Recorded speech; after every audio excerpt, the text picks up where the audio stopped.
오늘 읽으실 하나님의 말씀은 사무엘하 4장 8절에서 11절까지 말씀입니다. 사무엘하 4장 8절에서 11절까지 말씀입니다. 제가 읽도록 하겠습니다. 헤브론에 이르러 다윗 왕에게 이스보셋의 머리를 들이며 아뢰되 왕의 생명을 해하려 하던 원수 사울의 아들 이스보셋의 머리가 여기 있나이다. 여호와께서 오늘 우리 주 되신 왕의 원수를 사울과 그의 자손에게 갚으셨나이다 하니 다윗이 브에옷 사람 림몬의 아들 네각과 그의 형제 바하나에게 대답하여 그들에게 이르되 내 생명을 여러 환난 가운데서 건지신 여호와께서 살아계심을 두고 맹세하노니 전에 사람이 내게 알리기를 보라 사울이 죽었다 하며 그의 좋은 소식을 전하는 줄 생각하였어도 내가 그를 잡아 시글락에서 죽여서 그것을 그 소식을 전한 가품으로 삼았거든. 하물며 악인이 의인을 그의 집 침상 위에서 죽인 것이겠느냐. 그런즉 내가 악인의 피 흘린 죄를 너희에게 갚아서 너희를 이 땅에서 없이 하지 아니하겠느냐 하고. 아멘. 우리가 평소에 하는 말 중에 만약에라는 단어가 있습니다. 만약에 내가 이렇게 했었다면 얼마나 좋았을까? 만약에 내가 그때 이 물건을 미리 사놓았다면 얼마나 좋았을까? 이렇게 만약에라는 단어를 쓰면서 지나간 때의 선택에 아쉬움을 나타내곤 합니다. 하지만 또한 우리가 이 역사에는 만약에라는 단어가 없다라는 또 이런 문장을 또 듣기도 하죠. 역사가 이미 이루어진 것이고 돌이킬 수 없다는 것을 의미하는 것일 것입니다. 오늘 우리가 읽은 본문은 이스라엘의 역사, 특별히 5장에서 다윗이 통일 이스라엘 왕국의 왕으로 세워지기 전까지 가는 그런 과정들을 기록한 말씀입니다. 사무엘하가 시작되면서 사울과 그의 아들 요나단은 블레셋과의 전투 가운데에 전사를 하게 되죠. 그리고 그와 동시에 다윗은 남왕국 이스라엘, 유다의 왕이 됩니다. 하지만 사울과 그의 집안을 지지하던 백성들은 북이스라엘 왕국을 지지를 하게 되고 사울의 다른 아들인 이스보셋을 왕으로 세우게 됩니다. 그리고 다윗과 이스보셋이 전쟁을 하게 됩니다. 그 도중에 이스보셋은 그의 신하인 림몬의 아들들인 레갑과 바하나에게 죽임을 당하게 되죠. 그리고 그들은 이스보셋의 수급을 들고 다윗 왕에게 찾아가서 이렇게 이야기를 합니다. 왕의 생명을 해하려 하던 원수 사울의 아들 이스보셋의 머리가 여기 있나이다. 여호와께서 오늘 우리 주 되신 왕의 원수를 사울과 그의 자손에게 갚으셨나이다. 이 세상 기준으로는 이들의 행동이 상당히 지혜로운 행동이 아닙니까? 사무엘하 3장 1절에는 다윗이 점점 강성해지고 사울의 집은 점점 약해져 갔다라고 이야기를 하고 있습니다. 이 세상 정세를 정확하게 파악하고 그리고 그쪽으로 옮겨가기 위해서 신속하게 계획하고 행동하는 이러한 모습들이 참 대단한 것 같습니다. 우리가 얼마나 많은 사람들이 이런 강한 자 앞에 서기 위해서 이렇게 계획하고 행동하는지 그리고 목숨을 부지하는지 세상의 역사를 통해서 확인을 할 수가 있습니다. 더군다나 분열되었던 이 이스라엘 왕국을 최소한의 피해로 근심이 없도록 해결을 하였기 때문에 그들이 다윗에게 큰 상을 받을 것이라 생각을 했을 것입니다. 그러나 그들이 막상 다윗에게 찾아가자 다윗은 그들의 행위를 책망하면서 그들을 사형에 처하게 됩니다. 우리가 여기에서 특별히 살펴볼 부분은 8절 신하들 즉 림몬의 아들들이 다윗에게 와서 하는 말인 여호와께서 우리 주 되신 왕의 원수를 사울과 그의 자손에게 갚으셨나이다 라고 하는 이야기에 대해서 다윗이 이렇게 대답을 하죠. 내 생명을 여러 환난 가운데서 건지신 여호와께서 살아계심을 두고 맹세하노니. 이 대화를 풀어보자면 이렇게 이야기를 할 수 있을 것 같습니다. 림몬의 아들들이 이야기합니다.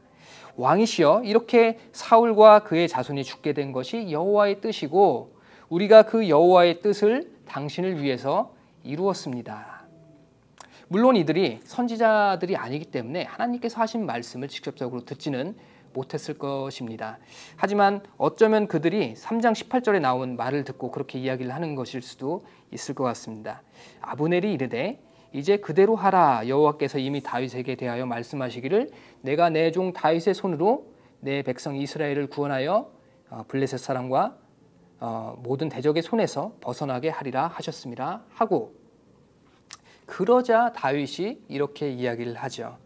너희가 아니더라도 여호와께서 직접 통치하셔서 나를 위기 가운데 구원하신 이 살아계신 하나님이 나에게는 있다. 너희는 여호와의 일을 한 것이 아니다. 림몬의 아들들이 다윗과 동일하게 여호와의 이름을 말하고 있지만 이 둘이 행한 여호와의 일들이 달랐던 것입니다. 림몬의 아들들은 이스보셋의 이 살해가 하나님의 일이라고 스스로 생각을 했거나 혹은 정치적인 이유로 하나님의 이 선택을 받았던 일족들을 살해하게 되죠. 그러나 사실 이들의 이러한 일들은 사울이 또한 행해였던 것입니다. 사무엘상 13장 8절 9절에는 사울의 번제에 대한 일화가 나오고 있습니다.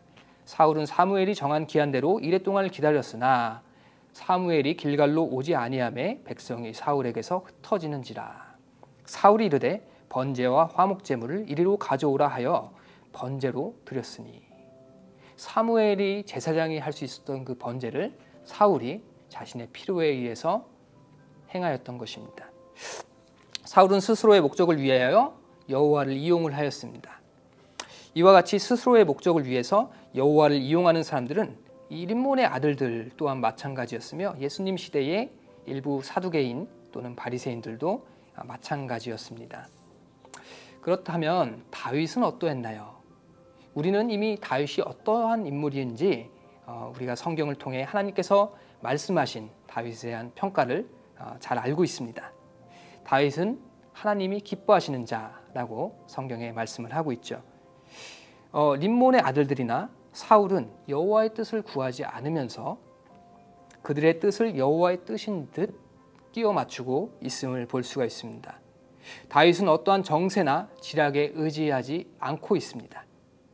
사무엘하 2장 1절, 다윗이 여호와께 여쭈어 아뢰되 여호와께서 이르시되 헤브론으로 갈지니라, 이렇게 말씀하심에 따라서 다윗은 유다로 간 후에 그리고 나서 왕이 되고 있습니다. 이 외에도 수많은 일화가 다윗의 중심을 보여주고 있습니다. 그는 어떠한 사람입니까? 하나님을 중심에 두고 그리고 하나님의 의중을 먼저 파악하고 그리고 그 뜻대로 행하는 사람인 것입니다. 하나님께서 인간을 대하시는 원칙이 한 가지 있습니다. 그것은 나의 인생 문이 열리고 닫힘에 대하여 어떠한 태도를 따르는가, 무엇을 구하는가. 우리네 인생에는 언제든지 그러한 문이 열리고 닫히는 경험을 하게 됩니다. 그 가운데에 내가 하나님을 찾고 그분의 뜻을 구하는가, 범사에 하나님을 인정하는가. 만약 다윗이 하나님을 인정하지 않고 사울이 하나님을 인정했다면 어떠한 일들이 일어났을까요? 그러나 우리는 이러한 것들에 대해서 상상을 하지 않습니다. 왜냐하면 역사에는 만약이 없기 때문입니다. 우리가 먼 훗날 지나간 과거를 회상해 보았을 때에 어떠한 질문을 할까요? 만약 내가 그때 하나님을 진정으로 인정하고 그 뜻을 따랐다면 어떠했을까? 이러한 질문을 우리가 한다고 하더라도 우리는 돌이킬 수 없을 것입니다. 왜냐하면 우리의 삶은 이미 우리의 역사가 되었기 때문이죠. 사랑하는 성도 여러분, 바로 지금 하나님의 뜻을 구하시길 바랍니다. 그리고 그 뜻대로 살아간다면 훗날 우리의 삶을 되돌아보았을 때에 만약에 라고 하며 후회하는 그러한 인생은 없을 것입니다. 모든 성도님들의 삶이 하나님의 뜻을 알고 살아가는 축복된 인생 되시기를 간절히 소망합니다. 우리 함께 기도하시겠습니다. 사랑이 많으신 하나님 아버지, 감사합니다. 주님, 우리가 오늘 말씀을 통해 다윗과 림몬의 아들들이 동시에 하나님의 일들을 말하였지만 그러나 다윗의 심중에 오직 하나님의 뜻을 찾는 그러한 마음이 있었음을 살펴보았습니다. 주님, 그러나 먼 훗날 시간이 지나서 어떠한 하나님의 뜻을 구하지 않았음에 후회한다 하더라도 그것을 돌이킬 수 없음을 또한 우리가 나누었습니다. 주님, 우리의 짧은 인생 가운데에 주님, 우리가 항상 하나님의 뜻을 구하고 하나님의 뜻을 찾으며 행하여서 먼 훗날 우리가 돌아보았을 때에 그러한 만약에 라는 단어를 쓰며 후회하는 인생이 되지 않도록 주님께서 우리를 축복하여 주시고 함께하여 주시옵소서. 주님께서 주신 모든 축복에 감사드립니다.